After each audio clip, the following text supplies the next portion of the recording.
Hello guys, welcome back to my channel. Today I'll be showing you how to filter a JavaScript array.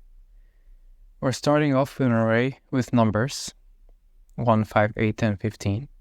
And to actually filter this array, first we'll make a constant of filtered numbers. So we just dot notation, we use that to the numbers to the array. So we use the dot notation to actually connect the filter, and the filter takes a callback function.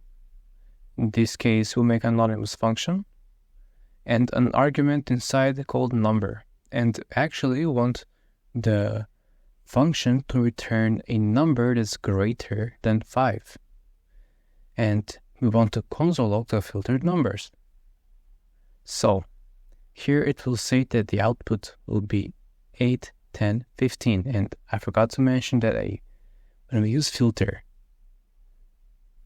usually it returns a brand new function.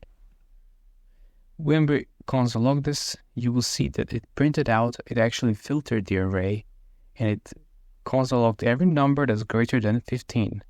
Thank you guys for watching, have a great day and happy coding!